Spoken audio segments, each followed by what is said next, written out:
Praise the Lord. ये समय होगा कि हम परमेश्वर के वचन में जाएंगे और परमेश्वर के वचन को पढ़ेंगे, परमेश्वर के वचन को सुनेंगे। पिछले हफ्ते हम एक विषय पर बात कर रहे थे और वो विषय है प्रार्थनाओं की सामर्थ। Praise the Lord. प्रार्थना क्या करती है? प्रार्थना रास्ते बदल सकती है, प्रार्थना तूफानों के मुख मोड़ सकती है, प्रार्थना जीवन के हालात बदल सकती है, जीवन बदलती है। प्रार्थनाओं में जीवन बदलने की ताकत है। Praise the Lord. जो तूफान, जो विनाश, जो तूफान किसी की हमारी ओर या किसी की ओर आने का योजना बन गई है, शैतान ने योजना बनाई है, जब हम प्रार्थनावादी जीवन जीते हैं वो तूफान मुड़ जाते हैं, वो रास्ते बदल जाते हैं। Praise the Lord. सो हमें चाहिए कि हम एक प्रार्थनावादी जीवन जिएं। मैं अक्सर एक बात कहता हूँ कि प्रार्थना से मुश्किलें हल होती हैं। Praise the Lord. प्रार्थना से मुश्किलें हल होती हैं, पर मुश्किल यह है कि प्रार्थना मुश्किल से होती है। प्रार्थनाओं से मुश्किलें हल होती हैं, पर मुश्किल यह है कि प्रार्थना मुश्किल से होती है। आसान नहीं है प्रार्थना करना, है ना? प्रार्थना करना आसान नहीं है। सो आज हम प्रार्थना के बारे में सीखेंगे। परमेश्वर हम पर अनुग्रह करे। हम आज सीखेंगे कि प्रार्थना की आशीषें क्या हैं। जब हम एक प्रार्थनावादी जीवन जीते हैं, जब हम प्रार्थना करना शुरू कर देते हैं, जब हम प्रार्थना करना चालू कर देते हैं, जब हम प्रार्थना करने लग जाते हैं, जब हम परमेश्वर की हुजूरी में, प्रार्थना करने का मतलब क्या है? परमेश्वर से बातचीत करना, परमेश्वर की हुजूरी में जाना। जब हम प्रार्थना करना चालू कर देते हैं, जब हम परमेश्वर की हुजूरी में बैठना चालू कर देते हैं, तब क्या क्या चीज़ें होती हैं, क्या क्या बदलाव हमारी लाइफ में होते हैं, क्या क्या चेंजेस हमारी लाइफ में आते हैं और क्या क्या ब्लेसिंग्स हमें मिलती हैं, वो आज हम सीखेंगे। Praise the Lord. सो आइए पढ़ेंगे, मेरे साथ निकालेंगे भजन संहिता, उसका भजन संहिता उसका 32 उसका 5, भजन संहिता उसका 32 अध्याय उसका 5 पद। जब मैंने अपना पाप तुझ पर प्रकट किया। Praise the Lord. आराम से पढ़ेंगे। जब मैंने अपना पाप तुझ पर प्रकट किया। हम ये भजन का लेखक परमेश्वर से कह रहा है, किसी व्यक्ति के लिए नहीं, किसी व्यक्ति को नहीं कह रहा है कि मैंने जब अपना पाप तुझ पर प्रकट किया। ये एक परमेश्वर का भक्त है, भजन का जो लेखक है, वो ये कह रहा है कि जब मैंने अपना पाप तुझ पर प्रकट किया। तुझ पर यानी किस पर प्रकट करना है? क्या अपना पाप हमें मनुष्यों को बताना चाहिए? क्या मनुष्य पर प्रकट करना चाहिए? मेरा ये मानना है कि हमें अपनी बात, अपना गलती, अपनी खता, अपना पाप परमेश्वर को बताना चाहिए, जैसे कि लेखक कर रहा है ना? ये भजन का लिखने वाला, भजन का लेखक कह रहा है। क्यों किसी इंसान को नहीं बताना चाहिए? क्योंकि इंसान का नेचर स्विंग होता है, फ्लक्चुएट होता है, बदलता है। आज पक्ष में है, कल विरोध में भी खड़ा हो जाता है ना? आज पक्ष में है आज। और मेरा ये भी मानना है कि इस दुनिया में आपका सबसे बड़ा दुश्मन वो है जो आपके सारे राज जानते हैं। सो बहुत सोच समझकर ध्यान करना, बहुत सोच समझकर लोगों से व्यवहार करना, बहुत सोच समझकर लोगों से डील करना। सुलेमान बादशाह कहता है, संभल कर बोलना, संभल कर बात करना, प्रीति मत कर लेना, हर एक की प्रीति मत कर लेना, हर एक पर विश्वास मत कर लेना। बात यहाँ तो पाप की है ना? वचन का लेखक कह रहा है कि जब मैंने अपना पाप तुझ पर प्रकट किया। तो मैं आपको समझा रहा हूँ कि परमेश्वर को ही बताना है, किसी और को नहीं बताना। किसी और को बताने से क्या होगा पता है? जैसे जब हम बाइबल पढ़ते हैं, जब हम यूसुफ के बारे में पढ़ते हैं, है ना? यूसुफ के बारे में पढ़ते हैं, जो याकूब, जो जैकब का बेटा था, जोसेफ, है ना? यूसुफ के बारे में जब हम पढ़ते हैं, सो यूसुफ ने क्या करा था? याकूब के 12 बेटे थे, आप सब जानते हैं, और उनमें से 11वें नंबर का बेटा था, है ना, यूसुफ। तो यूसुफ को क्या हुआ था? यूसुफ को परमेश्वर ने सपना दिखाया था, एक दर्शन उससे मिला था, एक सपना उससे मिला था, और उस सपने में उससे परमेश्वर ने दिखाया था कि परमेश्वर इन सारे परिवार के लोगों से परमेश्वर उसको ऊंचा उठाएगा। उसे सपना आया कि 11 पूले खेत में, 12 पूले हैं खड़े हुए हैं, और 11 पूले, यूसुफ का जो पूला था, सभी का एक एक पूला उसमें दर्शाया गया। पूला मतलब आप समझते हैं, जो खेत की जो फसल है उसको जब बांध दिया जाता है उसको पूला कहते हैं। जो 11 पूले यूसुफ के पूले को झुककर नमस्कार कर रहे हैं। और ऐसा एक दो सपने उसे और आए, अर्थ सबका वही था। उसे सपना आया कि चांद सूरज तारे उसे, चांद सूरज उसे नमस्कार कर रहे हैं, तारे उसे नमस्कार कर रहे हैं, 11 तारे उसे, ऐसे करके कुछ कुछ चीज़ें उसे सपने में दिखी। और उसने क्या करा, उसने अपने सपने किसको बताए, अपने भाइयों को बताए। और यहीं से उसकी तकलीफें शुरू हो गई। क्या हुआ, उसने अपने सपने भाइयों को बताए और यहीं से उसकी तकलीफ शुरू हो गई। उसके भाइयों ने कहा, अच्छा तू हम पर हुकूमत करेगा, तू हमारा बॉस हो जाएगा, तू हम पर हुकूमत करेगा, ऐसे कैसे संभव है। तो उन्होंने क्या करा, उसको आप सब जानते हैं कि उन्होंने बाद में उसे मार डालने की कोशिश करी। फिर एक छोटे भाई ने कहा, यार मारो मत, खून मत बहाओ, तो इसे फिर बेच दिया। तो ऐसे करके यूसुफ ने जैसे ही अपने सपने अपने भाइयों को बताए, वैसे ही उसकी ज़िंदगी में दुख शुरू हो गया, स्टार्ट हो गया। तो यहाँ तो सपने बताने की बात है, लेकिन यहाँ क्या लिखा है, यहाँ लिखा है, लेखक क्या कहता है, जब मैंने अपना पाप तुझ पर प्रकट किया। तो कहने का मतलब यह है कि भाई वहाँ सपना बताने से ये हालात हो गए थे कि लोग उसके दुश्मन बन गए थे। तो यदि कोई किसी को अपना पाप बता दे तो पता है क्या करेगा, आज तो सुन लेगा, लेकिन कल उसे क्या करेगा, ब्लैकमेल करेगा। बोले मैं जानता हूँ, बता दूंगा, मैं जानता हूँ तूने ऐसे ऐसे कांड करे, ये करा, मैं बता दूंगा, मेरे लिए ये कर, ये कर। तो बड़ा सावधान रहना, कहने का मतलब मेरा ये।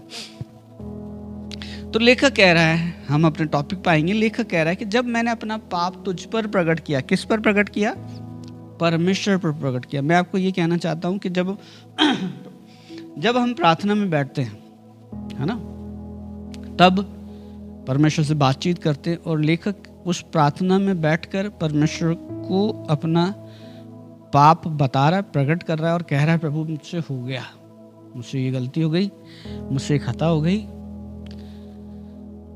मुझसे पाप हो गया प्रभु। देखिए, परमेश्वर से कुछ छुपाना नहीं चाहिए। हालांकि परमेश्वर जानता सब कुछ है, लेकिन फिर भी वो हमारे मुंह का अंगीकार चाहता है। मैं आपको बता रहा हूँ प्रार्थना की ब्लेसिंग्स क्या हैं। तो पढ़िए, अब इस पद को वापस पढ़िए।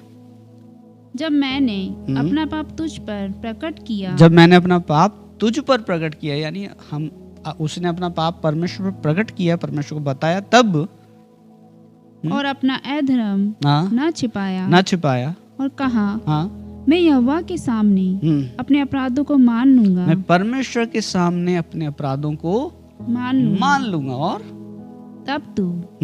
तब तूने मेरे अधर्म और पाप को क्षमा कर दिया। Praise the Lord.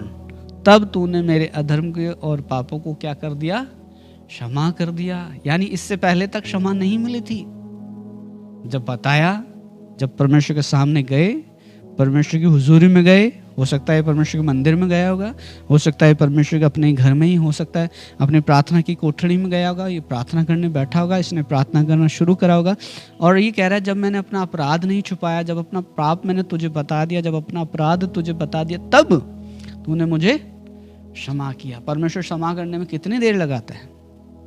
बहुत सारे लोगों से गलती हो जाती है, अपराध हो जाता है, खताएं हो जाती हैं, लेकिन वो क्या करते हैं, वो परमेश्वर की हुजूरी में जाने से डरते हैं। डरना भी चाहिए, लेकिन इस मानसिकता से जाइए। परमेश्वर के पास नहीं जाना बहुत खतरनाक है, मैं बता दूं आपको। परमेश्वर के पास जाने में भलाई हमारी है, भले ही पाप हो गया, भले ही गलती हो गई, भले ही खता हो गई। आप बहुत अच्छी तरह से जानते हैं, मैं अक्सर उस बात का उदाहरण देता हूँ कि उड़ाऊ पुत्र जब तक अपने बाप के पास नहीं आया, उसकी ज़िंदगी में दुख और संकट पीड़ाएं थी, मुसीबतें थी उसकी ज़िंदगी में, जब तक वो अपने बाप के पास वापस नहीं आया था, है ना। उड़ाऊ पुत्र मतलब आप जानते हैं उड़ाऊ पुत्र ने क्या किया था। उड़ाऊ पुत्र ने अपनी सारी प्रॉपर्टी को लेकर, अपने हिस्से को लेकर जाकर बुरी संगति में, वेश्या में, इन चीज़ों में उड़ा दिया था। और जैसे उड़ा दिया, उस देश में अकाल पड़ा, और अकाल पड़ने के बाद उससे बड़ी तकलीफ़ों में जाना पड़ा। उसको कोई नौकरी नहीं थी, धंधा नहीं था, कुछ नहीं था। लेकिन उसने सोचा कि यार मैं अपने पापा के पास जाऊँगा। उठा वो और गया, और जाकर जब वो गया तो उसके पिता ने उसे गले लगाया। उसके पिता ने उसे गले लगाया। ऐसे ही जब लेखक कह रहा है कि जब मैंने अपना पाप तुझ पर प्रकट किया, यानी जब परमेश्वर की हुजूरी में गया, परमेश्वर के पास गया, परमेश्वर के सामने गया और उसके सामने जाकर अपने पाप को मान लिया। बहुत सारे लोगों की ज़िंदगी में तो हियाव ही नहीं होता जाने का, होना भी नहीं चाहिए, लेकिन फिर भी कब तक भागेंगे, कब तक भागेंगे? जाना चाहिए। कहाँ जाना चाहिए?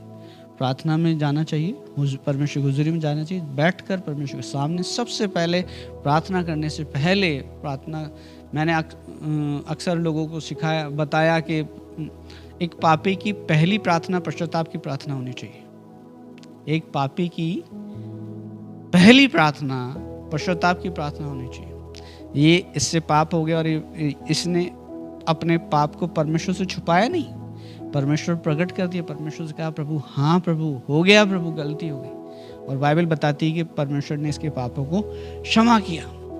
तो पहली चीज, पहली बात, जब हम प्रार्थना करते हैं हमें पापों की क्षमा मिलती है। Praise the Lord. जब हम प्रार्थना करते हैं, जब हम प्रार्थना में अपने पापों को परमेश्वर के सामने मान लेते हैं, तो पहली चीज है, पहली गिफ्ट है, पहली आशीष है, वो है कि हमें पापों से क्षमा मिलती है। Praise the Lord. नीति वचन उसका 28 उसका 13 पद पढ़िए। नीति वचन 28 उसका 13। जो अपने अपराध छिपा रखता है, जो अपने अपराध छिपा रखता है। ध्यान से सुनना, पहले तो हमने पढ़ा कि उसने अपने अपराध को परमेश्वर को बता दिया। क्या पढ़ा?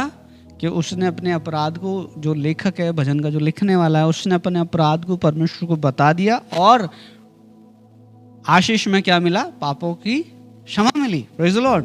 और यह दूसरे पद में हम पढ़ रहे हैं कि ये कह रहा है कि वचन, नीति वचन में लिखा है, जो अपने अपराध छुपा रखता है उसका कार्य सफल नहीं होता। हेलो, उसका कार्य सफल नहीं होता। आज बहुत सारे लोग सफलता को ढूंढ रहे हैं, बहुत सारे लोग प्रभु को मानने वाले हैं, प्रभु के पीछे चलने वाले हैं, प्रभु को अपना सब कुछ कहते हैं, प्रभु के पीछे प्रार्थना में लगे रहते हैं, प्रभु के पीछे हैं, सब कुछ बढ़िया है, लेकिन फिर भी कहीं ना कहीं मिस्टेक कर रहे हैं। इसलिए उनकी ज़िंदगी में सफलताएं नहीं है, इसलिए उनकी ज़िंदगी प्रॉस्पेरिटी नहीं है। भाग तो रहे हैं, दौड़ तो रहे हैं, लेकिन जस्ट लाइक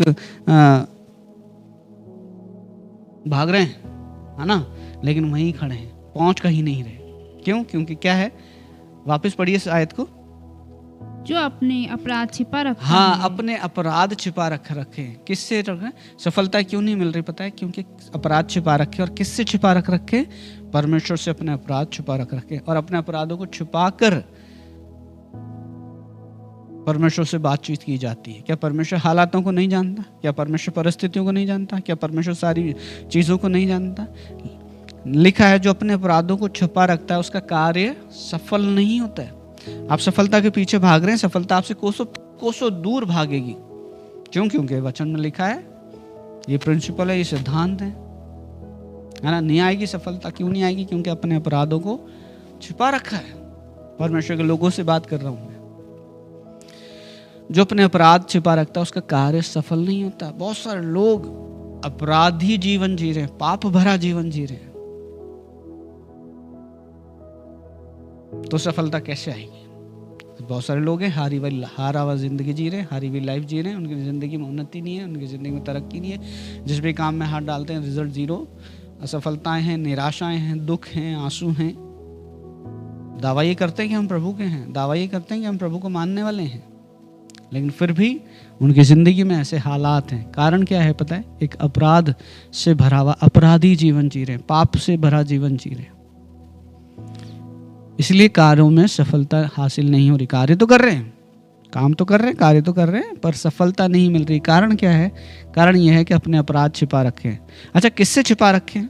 परमेश्वर से छिपा रखे। भाई बताना तो इंसान को तो पता नहीं है, इंसान पर तो जाहिर करना नहीं, क्योंकि मैंने बताया ना, इंसान तो आज सुन लेगा, कल ब्लैकमेल करेगा, कल बोलेगा कि मैं जानता हूं तेरे बारे में, तू ये करता है, गड़बड़ करता है। इसलिए किससे छुपा रखा है? परमेश्वर से छुपा रखा है। पहले हमने पढ़ा पापों की क्षमा किसको मिलती है? जो अपने अपराध को परमेश्वर को बता देता है। और असफलता है किसकी जिंदगी में? जो अपराध तो कर रहा है लेकिन किसको नहीं बता रहा? परमेश्वर को नहीं बता रहा है, परमेश्वर को नहीं बता रहा है। क्या परमेश्वर से कुछ छुप सकता है? नहीं छुप सकता। वापस पढ़ी शायद को, जो अपने अपराध छिपा रखता जो है, अपने अपराध छिपा रखता है उसका कार्य सफल उसका नहीं होता। कार्य सफल नहीं होता है। यदि आपने परमेश्वर के सामने अपने अपराधों को कबूल नहीं किया है, माना नहीं है, छोड़ने का निर्णय नहीं लिया है, तो प्रियो आपकी जिंदगी में सफलता नहीं आएगी। और यदि सफल होना चाहते हैं तो आगे पढ़िए। परंतु जो उसको मान लेता, परंतु किसको मान लेता है? परंतु जो उसको मान लेता, किसको मान लेता है? अपने अपराधों को मान लेता है। परंतु जो उसको मान लेता है और छोड़ भी देता है, प्रेज़ द लॉर्ड, उस पर दया की जाएगी। हम मान बहुत सारे लोग लेते हैं, हाँ साहब हो गई, ये तो गलती हो गई साहब, ये तो हाँ साहब ऐसा तो है, हाँ साहब। अरे मानना काफी नहीं है, छोड़ना है। मान तो सभी लेते हैं, हाँ हाँ मुझसे हो गया है, हाँ मैं ये तो गलत कर रहा हूं मैं, लेकिन छोड़ते नहीं है। कोई बैड हैबिट है, बैड हैबिट को पाल लिया, लेकिन उसको छोड़ना बहुत ज्यादा जरूरी है। वापस पढ़िए, जो उस अपने अपराधों को मान लेता है और छोड़ देता है, उस पर दया की जाएगी। जो अपने अपराधों को मान लेता है, जैसे कितने बाइबल में वैसे, जैसे अभी हमने पढ़ा, उसने मान लिया, लेखक ने मान लिया, छोड़ दिया, मतलब परमेश्वर के सामने मान लिया और उसे क्षमा मिली। जक्कई के बारे में लिखा है, जक्कई के बारे में हम सब जानते हैं, जब उसने अपने अपराधों को माना, छोड़ दिया, निर्णय लिया प्रभु अब नहीं करूंगा, सफलता मिली। परमेश्वर ने कहा इस घर में आज उद्धार आया, ईश्वर प्रभु ने कहा इस घर में आज उद्धार आया। उद्धार यानी मोक्ष, उद्धार यानी छुटकारा, उद्धार यानी चंगाई, उद्धार यानी मुक्ति। किन बातों से? असफलताओं से, निराशाओं से, परेशानियों से, फेटअप जो इंसान हो जाता है, उन सब चीजों से छुटकारा, रिहाई, चंगाई। किसी के ऊपर बीमारी का बंधन हो सकता है, किसी के ऊपर दुष्ट आत्माओं का बंधन हो सकता है, किसी के ऊपर क्या हो सकता है। एक प्रभु के मानने वाले व्यक्ति की जिंदगी में चंगाई, यदि प्रभु के मानने वाले की जिंदगी में दुख और पीड़ाएं और मुसीबतें हैं प्रियो, तो मैं बता दूं उसका रीज़न क्या है। कोई बीमारी आई और आकर ठहर गई, रुक गई, जा नहीं रही है, इलाज करा के परेशान हो गए, तो ये हो सकता है कि उनकी ज़िंदगी में अभी भी बहुत सारी ऐसी चीज़ें हैं जिस पर उन्हें परमेश्वर से क्षमा मांगनी चाहिए। और एक और बात होती है कि हो सकता है उसने लोगों को क्षमा नहीं किया हो, ये भी कारण हो सकता है। वचन में लिखा है, ये टॉपिक अलग चला जाएगा। वचन में लिखा है जो अपने अपराधों को मान लेता है, छोड़ देता है, उस पर दया की जाएगी। दया यानी मर्सी, परमेश्वर की मेहरबानी आएगी, परमेश्वर दया करेगा। अच्छा, जब परमेश्वर दया करता है तो क्या होता है?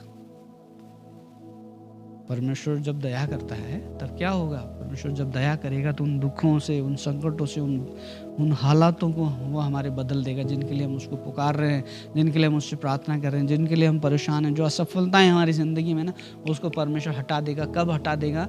जब हम अपने अपराधों को मान लेंगे और छोड़ देंगे। एक सच्चा पश्चाताप, पता है क्या है सच्चा पश्चाताप? वो है कि अपनी गलती खताओं को मान लेना और उन्हें छोड़ देना। समस्या यह है कि मान तो सभी लेते हैं, है ना? मान तो सभी लेते हैं लेकिन छोड़ता कोई नहीं, ये समस्या है। ना सिर्फ मानना काफी है प्रियो, लेकिन छोड़ना बहुत जरूरी है। यदि आप सफलताओं का जीवन जीना चाहते हैं, यदि परमेश्वर की ओर से जो ब्लेसिंग्स आप पाना चाहते हैं, परमेश्वर की ओर से जो ब्लेसिंग आप लेना चाहते हैं, तो परमेश्वर को जो भाई ऐसा जीवन आपको और हमें जीना पड़ेगा, जीना चाहिए, ताकि जो परमेश्वर ने अपने प्रियों के लिए ब्लेसिंग्स रख रखी वो हमें मिले। तो पहली ब्लेसिंग, पहली आशीष, पापों की क्षमा। जब हम प्रार्थना में समय बिताते हैं, हमें पापों की क्षमा मिलती है। Praise the Lord, praise the Lord. दूसरी बात, भजन संहिता 34 उसका 6 पढ़िए। भजन संहिता 34, आज के लिए दूसरी बात, दूसरा पॉइंट, दूसरी ब्लेसिंग्स। हम प्रार्थना की आशीषों की बात कर रहे हैं कि जब हम प्रार्थना में समय बिताते हैं तो हमें क्या ब्लेसिंग्स मिलती है। पहली ब्लेसिंग्स हमने सुनी कि हमें पापों से, गुनाहों से क्षमा मिलती है हमें, और जब उनको मान लेते हैं तो सफलता मिलती है। दूसरी बात, 34 का 6 पढ़िए। इस दीन जन ने पुकारा, हाँ, तब यहोवा ने सुन लिया। इस दीन जन ने पुकारा। परमेश्वर के सामने कैसा होना चाहिए? परमेश्वर के सामने, अच्छा, हमारी बॉडी लैंग्वेज कैसी होनी चाहिए? क्या ऐसे अकड़ के खड़ा होना चाहिए, यूं जेब में हाथ डाल के? हैं? क्या ऐसे अकड़ के खड़ा होना चाहिए? इस दीन जन ने पुकारा। बहुत सारे लोगों को मैंने देखा, वो भवन में जब खड़े होते हैं तो ऐसे कर कर प्रार्थना करते हैं। भले ही खड़े हैं लेकिन उनकी प्रार्थना का जो मुद्रा, प्रार्थना में जो उनकी बॉडी लैंग्वेज होती है, वो ऐसे खड़े होते हैं। पर उनको पता है परमेश्वर की हुजूरी के सामने हमें, परमेश्वर की हुजूरी में हमें ऐसे खड़े होना है। Praise the Lord. क्योंकि परमेश्वर महान है। ये दीनता को बताता है। ये दीन जन किसके सामने खड़े हैं? अरे वो महान सर्वशक्तिमान परमेश्वर जिसने आसमान और जमीन को बनाया, जिसके कंट्रोल में सब कुछ है, उसके सामने कैसे खड़ा होना चाहिए? अकड़ के खड़ा होना चाहिए, ऐसे खड़ा होना चाहिए, सीना तान के, दीनता के साथ। इस दीन जन ने पुकारा, तब पढ़िए, तब यहोवा ने सुन लिया। इस दीन जन ने पुकारा, तब यहोवा ने सुन लिया। परमेश्वर घमंडियों की प्रार्थना नहीं सुनता, ध्यान रखना। पिछले हफ्ते हमने पढ़ा था कि तब यदि मेरी प्रजा के लोग जो मेरे कहलाते दीन होकर प्रार्थना करेंगे तो मैं स्वर्ग से सुनकर उनके पाप को क्षमा करूंगा। यहां पर भी लिखा है, इस दीन जन ने पुकारा, तब यहोवा ने सुन लिया और उसको उसके सब कष्टों से छुड़ा लिया। Praise the Lord. परमेश्वर ने सुन लिया और उसको सारे कष्टों से छुड़ा लिया। तो जब हम प्रार्थना में समय बिताते, पुकारने का मतलब प्रेयर में पुकारना है ना। क्या पहाड़ पे खड़े हो जाएं, क्या रोड पे खड़े हो जाएं और पुकारे जोर जोर से, हे परमेश्वर, हे यहोवा परमेश्वर, है? क्या रोड पे खड़े होकर चिल्लाएं?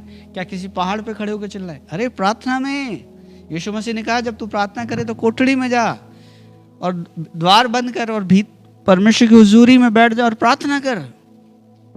यानी किसी को दिखाने के लिए नहीं, मैं किसी को दिखाने के सामने दिखावे के लिए मत करना कि कहीं खड़े हो जाओ और परमेश्वर को पुकारो। दीनता के साथ अपने रूम में, अपने प्रार्थना के रूम में बैठना और परमेश्वर को पुकारना।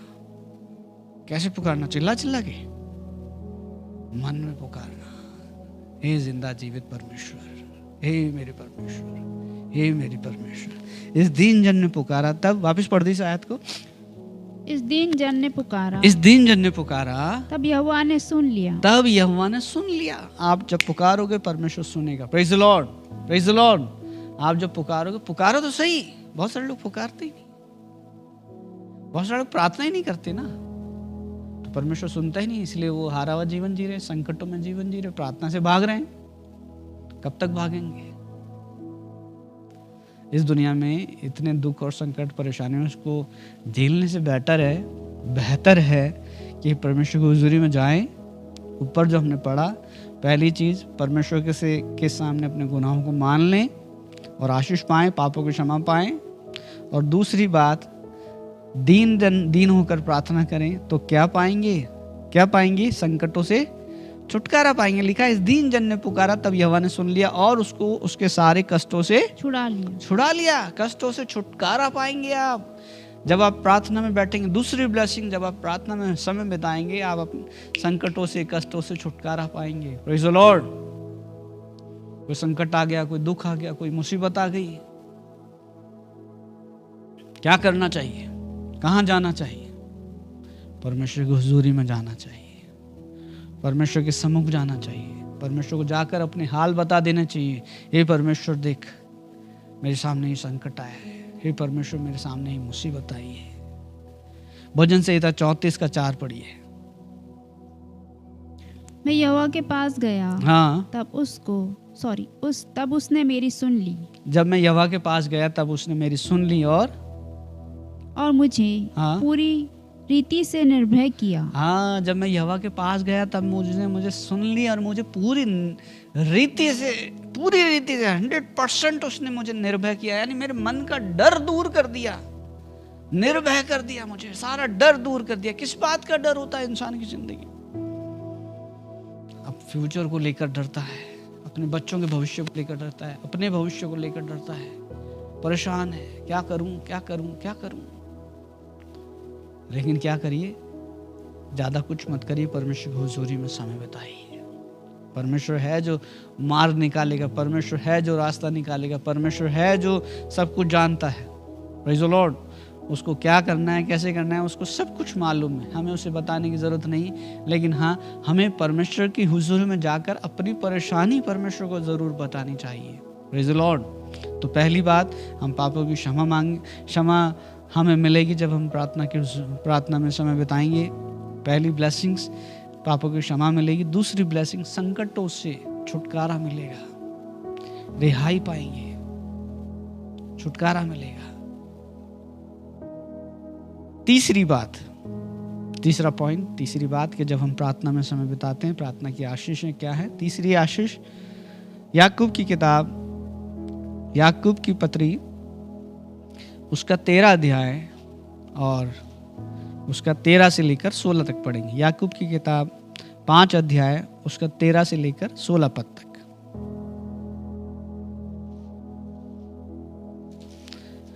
Thank you Jesus. याकूब 5 13 से 16। में हाँ, कोई दुखी है, हाँ, तो वे प्रार्थना करे। यदि कोई तुम में दुखी है तो क्या करे? प्रार्थना करे। ये बाइबल में लिखा है और एक नए नियम की कलीसिया को लिखा गया है। याकूब इस बात को लिखता है कि यदि कोई तुम में दुखी हो, कोई दुख तुम्हारी जिंदगी में आ गया, कोई संकट तुम्हारी जिंदगी में आ गया, ऐसा नहीं है प्रियो कि इस दुनिया में, इस जिंदगी में चलते हुए, जीते हुए कोई दुख और संकट नहीं आएंगे। लेकिन क्या करना है? जब दुख आए तब क्या करना चाहिए? पढ़िए आगे। यदि कोई तुम में कोई दुखी हो तो प्रार्थना करे। तो क्या करे? प्रार्थना करे। कोई दुख आ गया तो क्या करे? प्रार्थना करे। और यदि आनंदित है, यदि कोई आनंदित है तो वह स्तुति के भजन गाए। ओ प्रेज़ द लॉर्ड। वो क्या करे? स्तुति करे, भजन करे। भजन करूं मैं, भजन करूं, नाम मसीह का लेता रहूं। क्या करे? जब दुखी हो तब क्या करें? प्रार्थना करिए। और जब आनंदित हैं, कोई मस्त आपका कोई बढ़िया काम हो, आप आनंदित हैं, खुश हैं, मगन हैं, तो क्या करना चाहिए? किसके गाने गाने चाहिए? किसके गाने चाहिए? अरे प्रभु के गाने गाइए, प्रभु की स्तुति करिए, प्रभु की महिमा करिए। ब्राजील के गाने पर डांस मत करिए, है ना? ब्राजील के गानों को चलाकर एंजॉयमेंट मत करिए। प्रभु की हुजूरी में जाइए, प्रभु को धन्यवाद की भेंट चढ़ाइए, प्रभु को धन्यवाद की भेंट चढ़ाइए। जब हमारे बहुत सारे काम होते हैं, जब हम किन्हीं चीज़ों में सफलता पाते हैं, तब हमें क्या करना चाहिए? परमेश्वर की हुजूरी में जाना चाहिए, परमेश्वर के मंदिर में जाना चाहिए और धन्यवाद की भेंट हमें चढ़ाना चाहिए। Praise the Lord. लिखा है जब तुम दुखी हो तो प्रार्थना करो और जब आनंदित हो तो क्या करो? भजन और स्तुति किया करो। आगे, यदि तुम में से कोई रोगी है, हाँ, तो वे कलीसिया के प्राचीनों को बुलाए। हाँ, यदि तुम में से कोई रोगी, कोई रोग आ गया है, कोई कलीसिया चर्च में किसी को रोग आ गया, कोई रोगी हो गया, तो क्या करे? कलीसिया के प्राचीनों को बुलाए, यानी प्रभु के दासों को बुलाए और वे प्रभु के नाम से, हाँ, उस पर तेल मल कर, हाँ, उसके लिए प्रार्थना करें। हाँ, कौन प्रार्थना करेंगे? जब प्रभु के दास लोग प्रार्थना करेंगे तो क्या होगा? प्रार्थना करें और विश्वास की प्रार्थना के द्वारा रोगी बच जाएगा। Praise the Lord. विश्वास की प्रार्थना के द्वारा रोगी बच जाएगा, यानी क्रिटिकल कंडीशन है साहब, खतरनाक पोजीशन है। यानी मान लो प्रार्थना नहीं की गई तो नहीं बचेगा, ऐसा इसका मीनिंग ये भी है कि बच जाएगा, यानी प्रार्थना करेंगे तो बच जाएगा, और मान लो प्रार्थना नहीं करी तो हो सकता है नहीं बचे, लेकिन विश्वास की प्रार्थना करेंगे तो बच जाएगा। हो सकता है परिस्थितियां बहुत क्रिटिकल हैं, सिचुएशन बहुत क्रिटिकल है, खतरनाक पोजीशन है, मृत शैया पे है, मरने वाला है, लेकिन ऐसे समय में क्या होना चाहिए? ऐसे समय में जो कलीसिया के प्राचीन है, जो प्रभु के दास लोग हैं, जो अगुवे हैं, उनके अंदर इतना विश्वास होना चाहिए कि हाँ, मैं प्रार्थना करूंगा और परमेश्वर मेरी प्रार्थना सुनेगा और बंदे को चंगाई देगा, छुटकारा देगा। Praise the Lord. और विश्वास की प्रार्थना के द्वारा क्या होगा? रोगी बच जाएगा। यानी जब डॉक्टर जवाब दे, जब डॉक्टर कह दे कुछ नहीं हो सकता, मेरी जिंदगी में ऐसा हुआ है,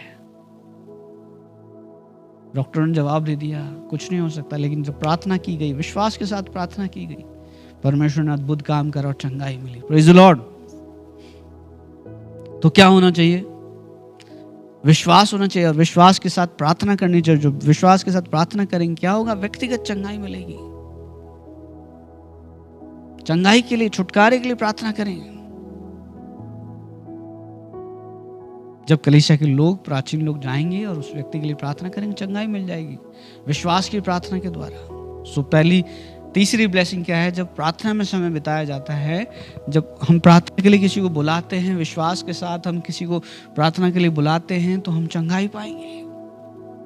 अब क्या होना चाहिए? जो प्रार्थना को बुलाने वाला है, प्रार्थना के लिए बुलाने वाला, उसको भी विश्वास होना चाहिए कि मैं प्रार्थना के द्वारा ठीक हो जाऊंगा, और जो प्रार्थना करने जाने वाला है उसको भी ये विश्वास होना चाहिए कि मैं प्रार्थना करूंगा और चंगाई, ये बंदा चंगाई पाएगा। Praise the Lord. और जब दोनों का विश्वास मिलेगा, चंगाई आएगी, 100% आएगी। परमेश्वर प्रार्थना को सुनने वाला परमेश्वर। आमीन, हालेलुया।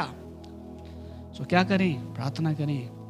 प्रार्थना से पापों की क्षमा मिलती है, प्रार्थना से कष्टों से छुटकारा मिलता है, प्रार्थना से चंगाई मिलती है। Praise the Lord. प्रार्थना की ब्लेसिंग्स हैं ये, प्रार्थना की आशीष है। चौथी बात, मत्ती रचित सुसमाचार उसका 7 अध्याय उसका 11 पद पढ़िए। मत्ती 7 उसका 11। Thank you Lord Jesus, hallelujah. अतः जब तुम बुरे होकर अपने बच्चों को अच्छी वस्तु देना जानते हो। हाँ, लेकिन देखिए क्या लिखा है। इससे पहले यदि हम जाएंगे तो प्रभु ने कहा मांगो दिया जाएगा, ढूंढो तो पाओगे, खटखटाओ तो तुम्हारे लिए खोला जाएगा। और आगे प्रभु कहता है, अतः तुम जब बुरे होकर अपने बच्चों को अच्छी वस्तुएं देना जानते हो, तो तुम्हारा स्वर्गीय पिता अपने मांगने वालों को अच्छी वस्तु क्यों ना देगा। आज बहुत सारे लोग, भले ही उनका बिहेवियर बुरा है, उनकी चरित्र बुरा है, उनका जीवन बुरा है, लेकिन फिर भी अपने बच्चों को वो क्या करते हैं? उनके बच्चों को वो बहुत सारी अच्छी वस्तुएं देते हैं, अच्छी वस्तुएं दिलाते हैं, अच्छे स्कूल में पढ़ाते हैं, उनके लिए पूरा खर्चा करते हैं, खर्च होते हैं। तो बाइबल में लिखा है, अतः तुम जब बुरे होकर अपने बच्चों को अच्छी वस्तुएं देना जानते हो, तो स्वर्गीय पिता तुम अच्छी वस्तु देना जानते, अपने बच्चों को अच्छी वस्तु देना जानते हो, तो तुम्हारा स्वर्गीय पिता अपने मांगने वालों को अच्छी वस्तु क्यों ना देगा। हाँ, तो तुम्हारा स्वर्गीय पिता, यानी जब हम परमेश्वर को अपना पिता बना लेते हैं, है ना, तो जो हमारा पिता है वो हमें अपनी अच्छी वस्तुएं क्यों नहीं देगा। जब बुरे लोग, बुरे संसार के, मतलब बुरे चरित्र वाले बुरे लोग अपने बच्चों को अच्छी वस्तु देते हैं, तो जब हम अच्छे होकर परमेश्वर को अपना पिता बना लेंगे, परमेश्वर को पिता बना के जब हम परमेश्वर से मांगेंगे, तो परमेश्वर अपने बच्चों को अच्छी वस्तुएं क्यों नहीं देगा। जब संसार के लोग दे सकते हैं, जब एक कॉमन मैन अपने बच्चों को अच्छी वस्तुएं देता है, तो परमेश्वर पिता अपने बच्चों को अच्छी वस्तुएं क्यों नहीं देगा। तो जब हम प्रार्थना में समय बिताते हैं प्रियो, जब हम प्रार्थना में परमेश्वर के सम्मुख रहते हैं, जब हम परमेश्वर को हे अब्बा, हे पिता कह के पुकारते हैं, तो परमेश्वर हमें अच्छे अच्छे वरदानों से, अच्छी अच्छी चीज़ों से ब्लेस्ड करता है। Praise the Lord. अच्छे अच्छे वरदानों से ब्लेस्ड करता है। अच्छी वस्तुएं क्यों नहीं देगा। Praise the Lord. भजन संहिता 84 उसका 11 पढ़िए। भजन संहिता उसका 84 और उसका 11 और 12। क्योंकि यहोवा परमेश्वर सूर्य और ढाल है। यहोवा अनुग्रह करेगा और महिमा देगा। Praise the Lord. यहोवा अनुग्रह करेगा, मतलब योग्य तो नहीं है, लायक तो नहीं है, डिजर्व तो नहीं करते। बहुत सारे लोग कहते हैं मैं डिजर्व करता हूँ सर, है ना। बहुत सारे लोगों का जीवन खुद का भले कैसा भी हो, खुद भले कैसी भी जिंदगी जीते हो, खुद का जीवन भले अच्छा नहीं हो, है ना, खुद का मतलब व्यवहार कैसा भी गंदा क्यों ना हो अपने जीवन साथी के साथ, है ना, लेकिन फिर भी वो क्या कहते हैं, नहीं सर, मैं पत्नी तो अच्छी डिजर्व करता हूँ, मुझे पत्नी तो अच्छी मिलनी चाहिए थी, परमेश्वर ने मुझे अच्छी पत्नी नहीं दी, पत्नी तो अच्छी मैं डिजर्व करता हूँ। अरे क्या कभी अपने जीवन को झांका? क्या अपने जीवन को देखा? क्या अभी अपने बिहेवियर को देखा? तो हम डिजर्व नहीं करते किसी चीजों को। क्यों? क्योंकि हम तो स्वभाव में ही हमारे भाई पाप हो जाता है, विचारों में पाप हो जाता है, और हम कहते हैं हम डिजर्व करते हैं। हम डिजर्व नहीं करते। वापस पढ़िए इस आयत को। क्योंकि यहोवा परमेश्वर सूर्य और ढाल है। परमेश्वर सूर्य और ढाल है। यहोवा अनुग्रह करेगा और महिमा देगा। अनुग्रह करने के बाद इंसान को महिमा भी देगा। पहले वो अनुग्रह करेगा। अनुग्रह में क्या मिलेगा? अनुग्रह में क्षमा मिलेगी, अनुग्रह में रिहाई मिलेगी। उसकी दया में, वो दया करता है इसलिए इंसान महिमा पाते हैं। पता है आपको, महिमा मतलब ग्लोरीज, उनकी ज़िंदगी ग्लोरियस होती है। बहुत सारे लोग बहुत ऊंचे ऊंचे स्थानों पे जाते हैं, बहुत सारे लोग ऊंचे ऊंचे जगहों पे पोजीशन को प्राप्त करते हैं। आज बहुत सारे लोग बहुत सामर्थ्य परमेश्वर के दास हैं, तो क्या वो अपने आप में हो गए? बाइबल लिखा है परमेश्वर अनुग्रह करेगा। जब परमेश्वर का अनुग्रह आता है तब इंसान को महिमा मिलती है। Praise the Lord. तो इंसान को ऊंचे पे उठाने किसके अनुग्रह से परमेश्वर वो ऊंचा आया है? क्या अपनी खूबियों से ऊंचा आया है? नहीं, परमेश्वर के अनुग्रह से आया है। इंसान डिजर्व नहीं करता प्रियो, वो योग्य नहीं है, वो लायक नहीं है। क्यों? क्योंकि उसके अंदर बहुत सारे गंदे विचार और बहुत सारे अच्छे विचार मिक्स हैं। दिन भर में कितने उसके जीवन में गंदे विचार आ जाते हैं। और यदि परमेश्वर हर एक का न्याय करने लग जाए तो वो क्या परमेश्वर के सामने धर्मी ठहरेगा? नहीं, वो योग्यता में नहीं। लेकिन फिर भी प्रभु अनुग्रह करता है, फिर भी प्रभु अनुग्रह करता है और इंसान को महिमा देता है। और जो लोग खरी चाल चलते हैं, हाँ, जो लोग खरी चाल चलते हैं, यानी कोशिश जिनकी रहती है खरी चाल चलने की, जो लोग खरी चाल चलते हैं, बुराइयों से बचते हैं, अलग रहते हैं, भागते हैं, है ना? जो बुराइयों से अलग रहते हैं, बचते हैं, भागते हैं बुराइयों से, जो लोग खरी चाल चलते हैं, उनसे वह कोई अच्छी वस्तु रखना छोड़ेगा। वापस पढ़ी, कंटिन्यू। जो लोग खरी चाल चलते हैं, उनसे वह कोई अच्छी वस्तु रखना छोड़ेगा। Praise the Lord, praise the Lord, praise the Lord.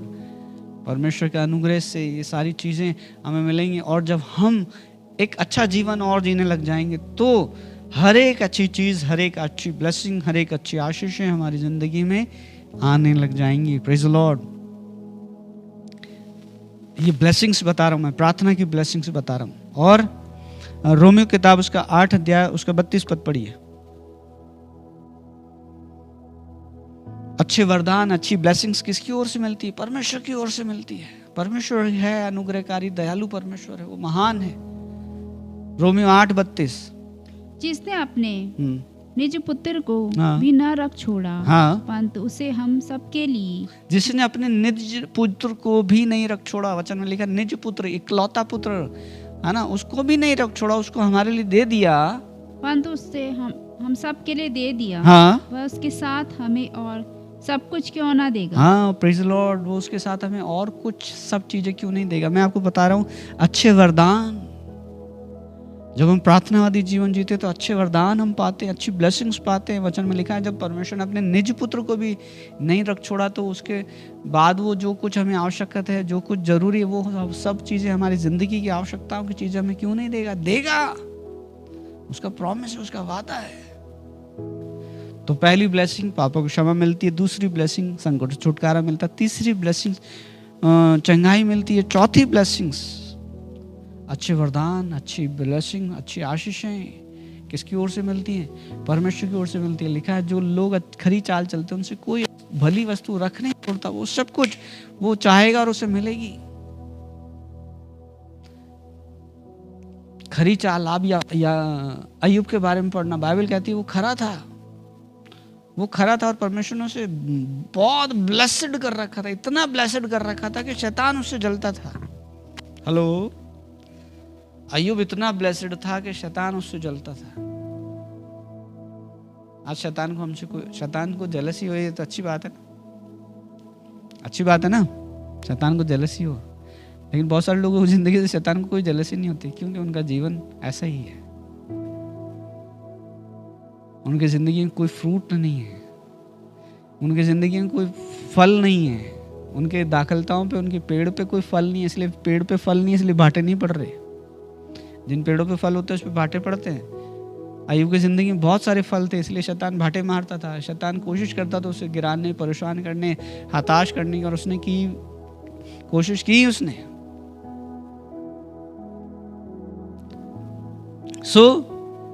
वचन में लिखा है कि जो लोग खरी चाल चलते हैं उनसे कोई अच्छी वस्तु नहीं रख छोड़ता। भजन संहिता 37 का 25 पढ़िए। भजन संहिता 37 भजन संहिता 37 उसका 25। मैं आपको प्रार्थना की ब्लेसिंग्स बता रहा हूँ। जब आप प्रार्थना में समय बिताते हैं, जब एक अच्छी जिंदगी जीते हैं, एक अच्छा जीवन जीते हैं, प्रार्थना में जीवन जीते हैं, तब क्या होता है हमारी लाइफ में? पढ़िए। मैं लड़कपन से लेकर बुढ़ापे तक देखता आया हूँ। Praise the Lord, praise the Lord, praise the Lord. लेखक कह रहा है मैंने लड़कपन से यानी बचपन से लेकर बुढ़ापे तक देखा, एक लंबी जर्नी। बुढ़ापा यानी 70-80 साल, बचपन यानी 8-10 साल, 12 साल, 15 साल, यानी 60-70 साल मैंने देखा है, ऑब्जर्व किया है, जांचा है, परखा है। मैं लड़कपन से लेकर बुढ़ापे तक देखता आया, और क्या देखा? देखता आया हूँ। हाँ, क्या देखता आया हूँ और क्या देखा? ना तो कभी धर्मी को त्यागा हुआ। हाँ, कि मैंने देखा कि धर्मी त्यागा हुआ, ना तो कभी धर्मी को त्यागा हुआ, और ना उसके वंश को टुकड़े मांगते देखा है। प्रेज़ द लॉर्ड, कितनी शानदार ब्लेसिंग्स है। धर्मी को परमेश्वर त्यागेगा नहीं, ध्यान रखना। त्यागेगा नहीं मतलब उसको संभालेगा, उसको सुरक्षा देगा, उससे बचाएगा। धर्मी को कभी त्यागा हुआ, वापस इसको लगातार पढ़िए। मैं लड़कपन से लेकर बुढ़ापे तक देखता आया हूँ। मैं लड़कपन से लेकर बुढ़ापे तक देखता आया हूँ, परंतु न तो कभी धर्मी को त्यागा हुआ, परंतु न तो कभी धर्मी को त्यागा हुआ, और न उसके वंश को, परंतु और न कभी उसके वंश को टुकड़े मांगते देखा है। हो, इतनी ब्लेसिंग मैंने ऐसा अपने 80 सालों का, 60 सालों का मेरी जिंदगी का अनुभव, बचपन से लेकर बुढ़ापे तक मैंने देखा है। और मैंने देखा है कि परमेश्वर धर्मी को त्यागता नहीं है, धर्मी को छोड़ नहीं देता है, धर्मी के साथ रहता है, धर्मी को पकड़े रहता है, धर्मी को संभाले रहता है। मैं बचपन से लेकर बुढ़ापे तक देखता आया हूँ, और मैंने देखा तो मैं क्या देखा कि धर्मी को परमेश्वर संभालता है, और ना सिर्फ संभालता है, और उसके जो वंश होते हैं, धर्मी के जो वंश होते हैं, उनको भी पढ़ दीजिए इस आयत को, वापस पूरा कर दीजिए। परंतु कभी त्यागा हुआ ना देखा, परंतु उनके वंश को भी कभी त्यागा हुआ, और ना उसके वंश को टुकड़े मांगते देखा, ना उसके वंश को टुकड़े मांगते देखा। धर्मी की संतान भीख नहीं मांगेगी, ध्यान रखना। धर्मियों की संतान मांगने वाली नहीं होगी, धर्मियों की संतान देने वाली होगी। धर्मी की संतान बढ़ोतरी पाने वाली होगी, धर्मी की संतान बोने वाली होगी। Praise the Lord. बचपन से लेकर बुढ़ापे तक मैं देखा है, बड़ी एक लंबी जर्नी है, और उसका अनुभव मेरे पास है कि मैंने धर्मी को कभी त्यागा हुआ नहीं देखा, नहीं उसके वंश को टुकड़े मांगते हुए देखा है। परमेश्वर मांगने वाला नहीं, ध्यान रखना, मांगने वाला नहीं परंतु देने वाला बनाता है। परमेश्वर पूंछ नहीं बनाता परंतु सर बनाता है। Praise the Lord, hallelujah. ये अच्छी ब्लेसिंग है, ये अच्छे वरदान हैं। वो व्यक्ति जो प्रार्थना में जीवन जीता है, उसको ये सारी ब्लेसिंग्स, ये सारे वरदान उसको मिलेंगे, सारी आशीषें उसको मिलेंगी। अच्छे वरदान के बारे में मैंने आपको बताया, कितने अच्छे वरदान है कि परमेश्वर धर्मी को कभी त्यागता नहीं है। धर्मी कौन है परमेश्वर की नजर में? धर्म क्या है परमेश्वर की नजर में? धर्म, आप व्यवस्था विवरण उसका 6 अध्याय उसका 25 पद पढ़ोगे तो वहां लिखा है कि परमेश्वर की नजर में जो हम उसकी आज्ञाओं को मानते हैं, यही हमारे लिए धर्म है। तो जो व्यक्ति आज्ञा मानता है वो धर्मी है, और जो धर्मी है उसके वंश को, धर्मी को खुद परमेश्वर, धर्मी के लिए खुद के लिए बहुत आशीष है, और धर्मी के वंश के लिए बहुत सारी आशीष है। यानी जो धर्मी बोएगा उसके वंशज जो काटेंगे, और कैसा काटेंगे? ऐसा काटेंगे कि कभी मांगने का नहीं परंतु उनको देने का सौभाग्य होगा। उनके हाथ कभी ऐसे नहीं होंगे, मांगने वाले नहीं होंगे। क्यों नहीं होंगे? क्योंकि बारे उनका जो गार्जियन था, उनका जो बाप था, उनका जो पिता था, उनके जो गार्जियन थे, उन्होंने बहुत बोया है खुदा की नज़र में, एक अच्छा जीवन जिया है, खुदा की नज़र में एक अच्छी जर्नी जी, एक अच्छी जर्नी उन्होंने पूरी की है परमेश्वर की नज़र में। धर्मी जीवन जिया है उन्होंने परमेश्वर की नज़र में। और धर्मी को प्रतिफल में क्या दे रहा है परमेश्वर? एक बात बता दूं प्रियो, में ध्यान से सुनना, हमारा परमेश्वर हर काम का प्रतिफल देने वाला परमेश्वर है। हर काम का प्रतिफल है, बुरे कामों का भी प्रतिफल देता है वो, और भले कामों का भी प्रतिफल देता है। और धर्मी की आशीष ये है कि वो, धर्मी की आशीष ये है कि कभी परमेश्वर उसको त्यागेगा नहीं, और उसके वंश को कभी वो टुकड़े मांगने नहीं देगा। आप करके तो देखिए, वचन में लिखा, परख कर देखो यहोवा कैसा भला है। Praise the Lord, hallelujah. एक और बात पढ़ेंगे। 4 मैंने आपको आशीषें बताई हैं, पापों की क्षमा, संकट से छुटकारा, व्यक्तिगत चंगाई, अच्छे वरदान। और एक और बात पढ़ेंगे याकूब की पत्री, अय्यूब की किताब, भजन संहिता से पहले है अय्यूब की किताब, उसका 42 अध्याय और 10 पद।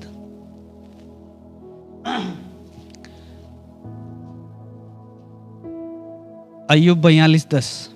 जब अय्यूब ने अपने मित्रों के लिए प्रार्थना की, हाँ, तब यहोवा ने उसका सारा दुख दूर किया। Praise the Lord. जब अय्यूब के बारे में जानते हैं आप सबकी, उसकी जिंदगी में संकट परेशानियां नहीं, लेकिन फिर भी वो प्रार्थनावादी जीवन जी रहा था। कई बार हमारी टेस्टिंग होती है, ध्यान रखना प्रियो। कुछ परमेश्वर कुछ चीजें हमारी जिंदगी में आने देता है, कुछ चीजें परमेश्वर से आती, कुछ दुख परमेश्वर की मर्जी से हमारी जिंदगी में आते हैं। लेकिन फिर उस समय में भी जब हम प्रार्थनावादी जीवन जीते हैं, उस समय में भी जब हम परमेश्वर से लिपटे रहते हैं, उस समय में भी जब हम परमेश्वर की हुजूरी में जाना नहीं छोड़ते, और ना सिर्फ खुद के लिए वरन जब हम औरों के लिए भी प्रार्थना करते हैं, परमेश्वर क्या करता है? परमेश्वर अद्भुत काम करता है ना। लिखा है कि जब अय्यूब ने, पढ़ दीजिए वापस, जब अय्यूब ने अपने मित्रों के लिए प्रार्थना जब की, अय्यूब ने अपने दोस्तों के लिए प्रार्थना करी, अपने मित्रों के लिए प्रार्थना करी, अपने लिए नहीं, अपने जान पहचान वालों के लिए, अपने मित्रों के लिए, अपने दोस्तों के लिए प्रार्थना करी, तब यहोवा ने उसका सारा दुख दूर किया। तब यहोवा ने, यानी परमेश्वर ने उसका सारा दुख दूर कर दिया। Praise the Lord, praise the Lord. जब औरों के लिए प्रार्थना करते हैं, तो उनको अपने लिए मांगने की जरूरत नहीं पड़ती। Praise the Lord. क्यों? क्योंकि वो तो हुजूरी में गए हैं, परमेश्वर की प्रेजेंस में गए हैं, परमेश्वर की उपस्थिति में गए हैं। और जो औरों के लिए प्रार्थना करते हैं, उनको अपने लिए मांगने की जरूरत नहीं पड़ती। परमेश्वर ध्यान रखता है। यानी कहने का मतलब प्रार्थना की आशीष पुनः बहाली। जब अय्यूब ने प्रार्थना करी तो परमेश्वर ने उसे वापस बहाल कर दिया। पहले वो मस्त था, उसकी बड़ी जान पहचान थी, बहुत धनाढ्य था, सब कुछ था, लेकिन जब उसने प्रार्थना करी, अपने मित्रों के लिए प्रार्थना करी, परमेश्वर ने वापस उसे बहाल कर दिया। पुनः बहाली की चंगाई, पुनः बहाली की आशीष हमें मिलती है। नीति वचन उसका 11:25 में लिखा है कि जो औरों की खेती सींचता है, लिखा है उदार प्राणी हष्टपुष्ट हो जाता है। उदार प्राणी, उदार किसको कहते हैं पता है?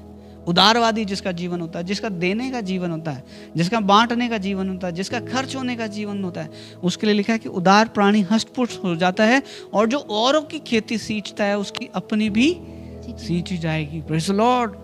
इसका मतलब क्या? जो औरों की खेती सींचता है उसकी भी सींची जाएगी। मान लीजिए किसी का कोई खेत है और उसके खेत तक कोई पानी आ रहा है, और वो क्या करता है कि यार मेरे पड़ोसी का खेत सूखा पड़ा है, चलो उस धोरे को थोड़ा सा वो मिट्टी हटा देता है और पानी उसकी खेत में जाने देता है, उसकी खेत में सिंचाई होने देता है, सींचता है। तो लिखा है जो औरों की खेती सींचता है उसकी अपनी भी सींची जाएगी। जब कोई औरों की खेती सींचता है तो उसकी अपनी खेती को कौन सींचेगा? परमेश्वर सींचेगा। Praise the Lord. ये वादा है परमेश्वर का, ये वचन में लिखा है, और जो लिखा है वो होता है, पूरा होता है। ये आशीष है। जब अय्यूब ने अपने दोस्तों के लिए प्रार्थना करी, परमेश्वर ने उसके खुद को दुख को दूर कर दिया, उसके खुद के दुख को दूर कर दिया। भले ही हमारा दुख कितना भी हो प्रियो, लेकिन फिर भी हमें अदर्स के लिए, लोगों के लिए प्रार्थना करना नहीं छोड़ना चाहिए। कई बार सोचते हैं कि मेरे खुद के दुख दूर नहीं हो रहे, मेरी तो खुद की परेशानी दूर नहीं हो रही, मैं क्या प्रार्थना करूं, मैं क्या प्रार्थनावादी जीवन जीऊं। बहुत सारे लोगों का जिंदगी ऐसी होती है। परमेश्वर देख रहा है आपको, परमेश्वर निहार रहा है आपको। ध्यान रखना, जरूरी नहीं प्रार्थना में खुद ही के लिए कुछ मांगा जाए, जरूरी नहीं। प्रार्थना में औरों के लिए भी मांगना चाहिए, जैसे अय्यूब के समान। उसका खुद का दुख आप सब जानते हैं, कितना ज्यादा उसका दुख था। एक समय में बहुत दुखी हो गया था, उसकी टेस्टिंग चल रही थी, उसकी परख चल रही थी, लेकिन उस परख में वो खरा निकला। उसने कभी परमेश्वर को बका नहीं, कभी परमेश्वर को गुस्सा नहीं करा, कभी परमेश्वर को छोड़कर पीठ नहीं दिखाया, कभी परमेश्वर को छोड़कर चला नहीं गया। आज भी प्रार्थनावादी जीवन जी रहा है। इतना दुखों में होने के बावजूद हमारी जिंदगी में थोड़ा सा दुख आता है, हम तो प्रार्थना करना बंद कर देते हैं, बाइबल पढ़ना बंद कर देते हैं, छोड़ देते हैं। बाइबल ताक में रखी मिलती है, धूल चाटे मिलती है कि परमेश्वर तो सुन ही नहीं रहा है, परमेश्वर तो सुन ही नहीं रहा है, परमेश्वर तो मेरी ओर देखता ही नहीं है, परमेश्वर तो मेरी ओर निहारता ही नहीं है। अरे अय्यूब की जिंदगी को पढ़ लीजिए, इतने दुख। वो पहले बहुत आशीष था, फिर उसकी ज़िंदगी में दुख आया। उसकी बीवी ने बोला, पहले बहुत जब ब्लेसिंग्स आ रही थी उसकी बहुत नहीं बड़ी, हालेलुया प्रेज द लॉर्ड, ओ प्रभु तो महान है, जीसस ग्रेट है। मेरे को बहुत सारे लोग मैसेज करते थे, ओ जीसस ग्रेट है भैया, जीसस महान है भैया। जब उनकी ज़िंदगी में ब्लेसिंग्स आ रही थी, आशीषें आ रही थी, अय्यूब की बीवी एंजॉय करती होगी, आनंद मनाती होगी जब बड़ी बड़ी ब्लेसिंग्स आ रही, क्योंकि अय्यूब बहुत धनी व्यक्ति था, बड़ा महान था उस समय का, मस्त वो जिंदगी जी रही होगी। लेकिन जैसे ही अय्यूब की जिंदगी में दुख आना शुरू हुआ, थोड़ा दुख आया, फिर थोड़ा दुख आया, फिर थोड़ा और दुख आया। एक समय आया कि वो औरत बोलने लगी कि अरे तू कैसा इंसान है, परमेश्वर तेरे को इतना दुख दे रहा है, आज भी तो उसकी प्रशंसा कर रहा है। बोले परमेश्वर को श्राप दे, तू लानत भेज ऐसे परमेश्वर पर, और तू भी मर जा। बोले वाह क्या बीवी है। बोले मर जा, मेरे को तो ब्लेसिंग से प्यार है, बस मेरे को तो अच्छी सुख सुविधाएं से प्यार है ना, मुझे आशीषों से प्यार है। जब तक तेरे पास थी मैं तुझसे प्यार करती थी, आज नहीं है तो मर जा जाके। ऐसा बोल दिया उसकी बीवी ने, तू भी मर जा। बोले क्या हर समय प्रभु प्रभु प्रभु करता रहता है। अय्यूब ने कहा तू एक मूर्ख स्त्री है। अय्यूब ने अपनी पत्नी को बोला तू एक मूर्ख स्त्री है, परमेश्वर ने जब तक दिया, जब परमेश्वर ने दिया है तो धन्यवाद है, नहीं दिया तो भी धन्यवाद है। उसने दिया, उसका नहीं लिया, वो महान है, उसका नाम मुबारक है, मैं कभी उसको बकूंगा नहीं। Praise the Lord. और यहाँ पर लिखा है कि 42वें अध्याय में कि परमेश्वर, अय्यूब ने जब अपने मित्रों के लिए प्रार्थना करी, परमेश्वर को तो उस पर तरस आया, परमेश्वर को उस पर तरस आया, और उसने कहा यार क्या जीवन है, क्या जिंदगी, वाह। दुख में है, पीड़ाओं में, मुसीबतों में, जो लोग उस पर दोष, वो और ये जो दोस्त थे ना, पता है ये दोस्त उस पर दोष लगाते थे कि तेरा जीवन खराब है, तू इसलिए तेरी जिंदगी में दुख आया, तेरे जीवन में ये है इसलिए तेरी जिंदगी में दुख आया, तूने ऐसा करा इसलिए तेरी जिंदगी में दुख आया, ये उस पर दोष लगाते थे। एक समय आए दोस्त लोग पीड़ाओं में गए, तकलीफ में गए, बदहाली में गए, परेशानियों में गए। एक बात बता दूं, धर्मी जन को सताओगे, परेशानियों में जाओगे, और फिर उन्हीं की प्रार्थना के द्वारा तुम ठीक होगे। इसलिए ध्यान रखना, कभी परमेश्वर के जनों को, कभी परमेश्वर के भक्तों को, भले ही उनकी जिंदगी में दुख और पीड़ाएं और मुसीबतें आए हैं, कभी उन पर दोष मत लगाना। बोलना मत, अपने मुंह को बंद रखना, चुप रहना। जो परमेश्वर के भक्त लोग होते हैं, उनकी जिंदगी में दुख होने का वजह ये नहीं कि उन्होंने पाप कर दिया है। अरे न्याय करना परमेश्वर का काम है, हम तुरंत न्याय कर लेते हैं, हम तुरंत जज करने लग जाते हैं। हम वो कहते हैं, एक कहावत है ना कि डोंट जज,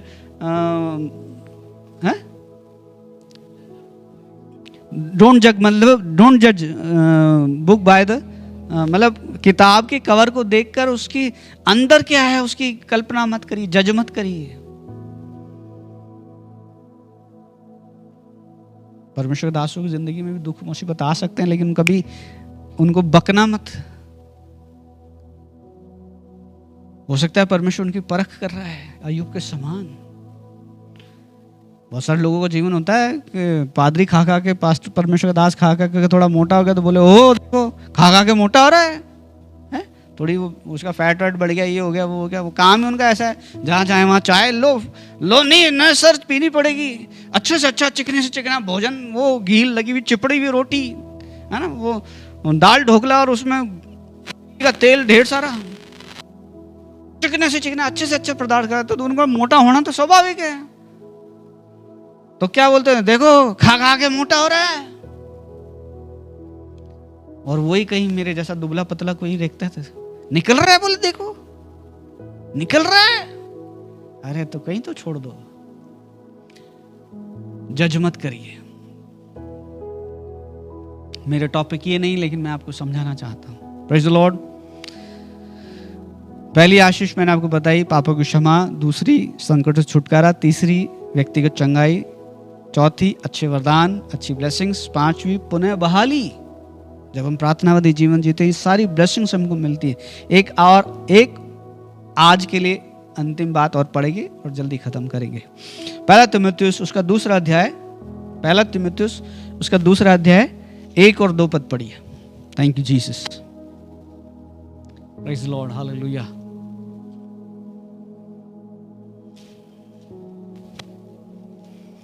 पहला तीमुथियुस उसका 2 अध्याय 1 और 2 पद।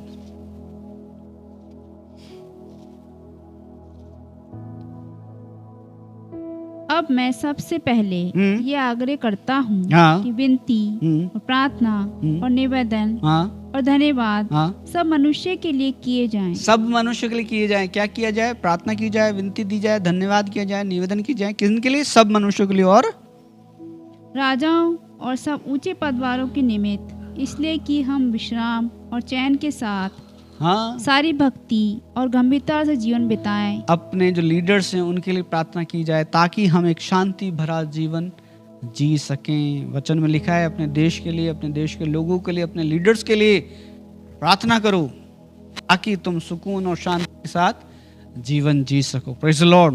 प्रिय प्रार्थना की आज मैंने 6 ब्लेसिंग्स आपको बताई हैं। पहली ब्लेसिंग्स पापों की क्षमा, दूसरी ब्लेसिंग्स संकटों से, कष्टों से छुटकारा, तीसरी ब्लेसिंग्स चंगाई, चौथी ब्लेसिंग्स अच्छे वरदान, अच्छी ब्लेसिंग्स, अच्छी आशीषें, पांचवी ब्लेसिंग पुनः बहाली, वापस तैयार हो जाना, वापस पुनः बहाली यानी वापस संकटों से रिहा, दुखों से, पीड़ाओं से वापस बहाल हो जाना।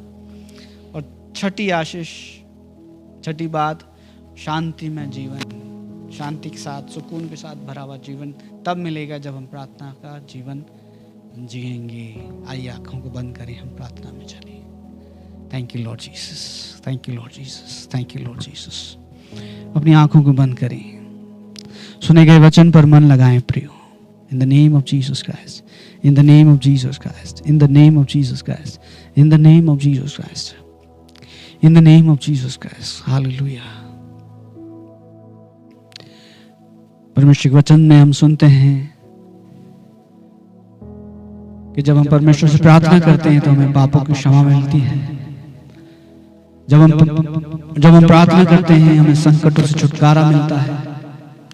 जब हम प्रार्थना करते हैं हमें चंगाई मिलती है। जब हम प्रार्थनावादी जीवन जीते हैं हम अच्छे अच्छे वरदानों को परमेश्वर से पाते हैं। जब हम प्रार्थना करते हैं पुनः बहाली, भले ही बर्बादी जिंदगी में आई हो, लेकिन जब प्रार्थनावादी जीवन चलता रहता है, जब एक परमेश्वर को भाने वाला जीवन चलता रहता है, वापस परमेश्वर बहाल करता है, उठाकर खड़ा करता रहता है। वचन में लिखा है मेरा धर्मी जन 7 बार भी गिरेगा तो भी मैं उसे उठाकर खड़ा करूंगा। छठी आशीष शांति में जीवन। कि उन सारे लोगों के लिए, लीडर्स के लिए, राजाओं के लिए प्रार्थना करो ताकि तुम शांति का जीवन जी सको। यानी प्रार्थना करो, प्रार्थना करो। प्रार्थना से पापों की क्षमा मिलेगी, प्रार्थना से संकटों से छुटकारा मिलेगा, प्रार्थना से चंगाई मिलेगी, प्रार्थना से अच्छे वरदानों को पाओगे, प्रार्थना से पुनः बहाली तुम्हारी जिंदगी में आएगी और प्रार्थना से ही तुम एक अच्छा सुकून भरा, शांति भरा जीवन जी सकोगे। तो इसलिए क्या करें? प्रार्थना करें, प्रार्थना करें, प्रार्थना करें, प्रार्थना करें।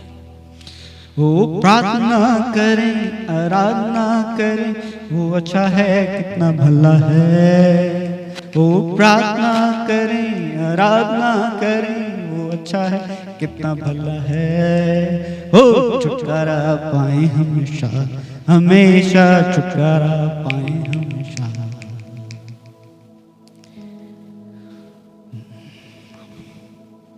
प्रार्थना करें, प्रार्थना करें, प्रार्थना करो निरंतर, प्रार्थना करो विश्वास से। धर्मी जन की प्रार्थना से बहुत सारे बंधन खुल जाते हैं।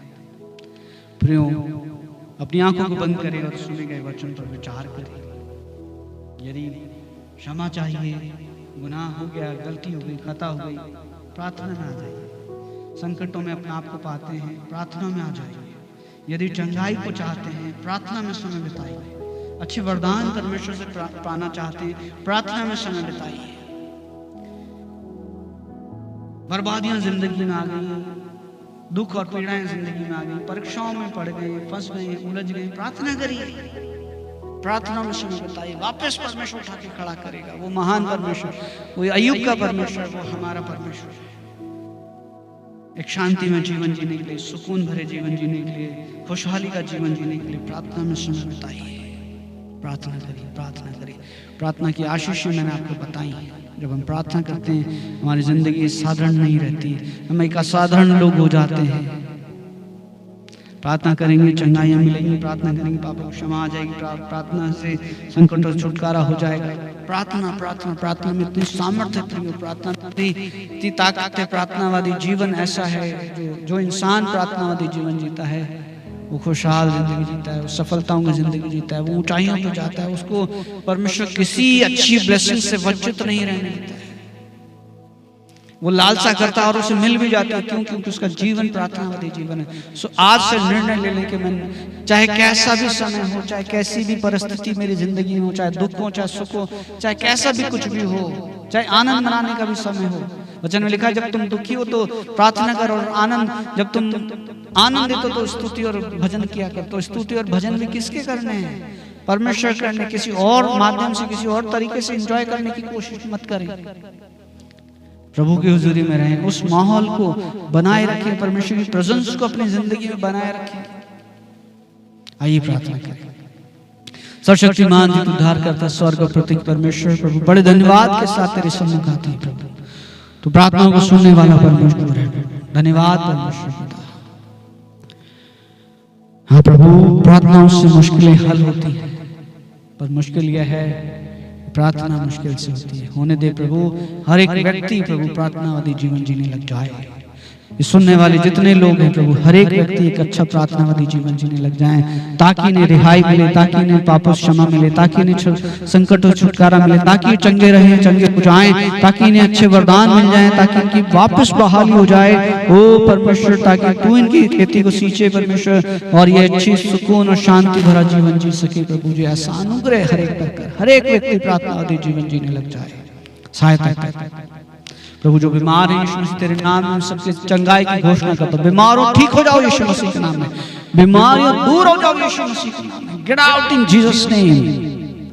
बीमारियों दूर हो, दूर हो, दूर हो, दूर हो। अभी इसी समय, अभी इसी समय, अभी अभी अभी राइट नाउ। ये शब्द जिन जिन के कान में पड़ रहे हैं, वहां यदि कोई बीमारियां दूर हो जाए यीशु मसीह के नाम में। दुष्ट आत्माएं, मेरे शब्द जिनके कानों में जा रहे हैं, उन शरीरों में से दुष्ट आत्माएं निकल जाएं यीशु मसीह के नाम में। In the name of Jesus, get out, get out, get out, get out in Jesus name. रोजगार के अवसर खुलने पाए, जो लोग इस वचन को सुन रहे हैं उनकी जिंदगी में रोजगार के अवसर खुल जाने पाए यीशु मसीह के नाम।